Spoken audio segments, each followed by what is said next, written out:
Good evening, guys. Magkuan sa tamag.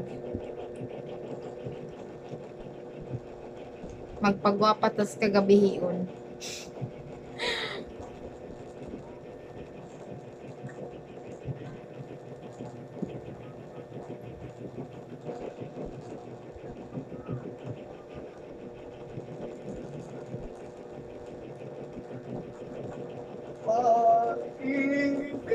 So di pa ta matog, magpagwapa sa ta.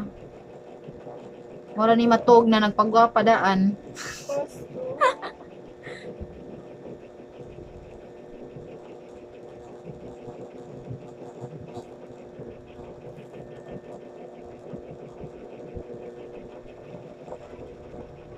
Diyaan ako now.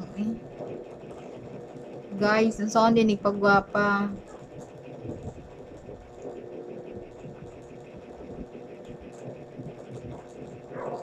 Pati man kay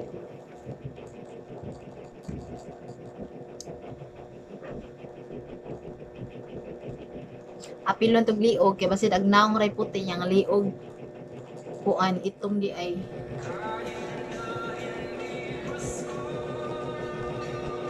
atong nudnuran tanan gyud. Tanang sulok-sulok.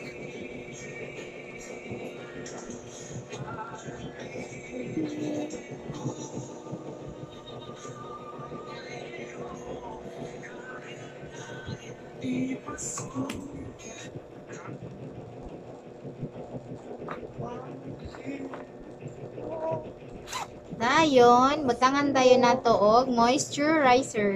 Moisturizing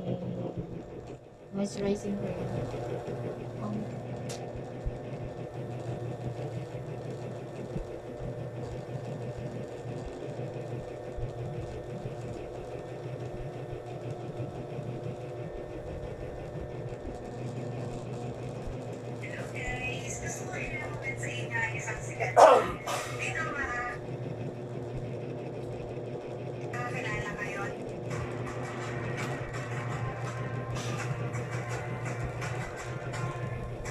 Mana di ko gilamos gini ha. BRP Sierra Madre, next target na ng China.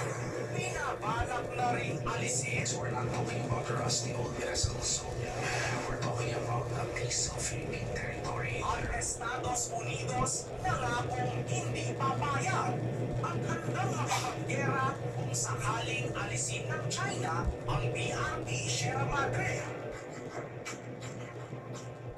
Germany, dumating na rin sa Pilipinas para makipagtulungan sa pagtatanggol sa ating bansa.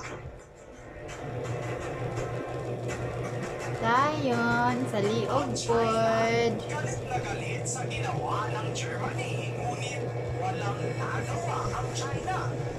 Ang tanong, ano na ang mangyayari kapag puwersahang hihilahin ng China ang BRP Sierra Madre? Ito na ba ang simula ng digmaan? Mga ka-historiador, dahil sa pag-withdraw ng BRP Teresa Magbanua sa eskodasyon, marami ang nagsasabi na maaaring makakontrol na ng China ang karagatan. Ang malabo namang makabalik ang barko ng Pilipinas sa nasabing teritoryo. Ito ay sa kabila ng sinasabi ng ating opisyal na may papalit na barko sa shoal. Ayon sa ilang eksperto, mukhang mahihirapan na ang Pilipinas na magpadala muli ng barko, lalo na maraming barko ang nakabantay sa eskodasyon na mula sa China. Bye! Bye-bye! Good night, everyone! Matog na ta para ni kaugma. Pretty pa rin! Mahirap pa tayong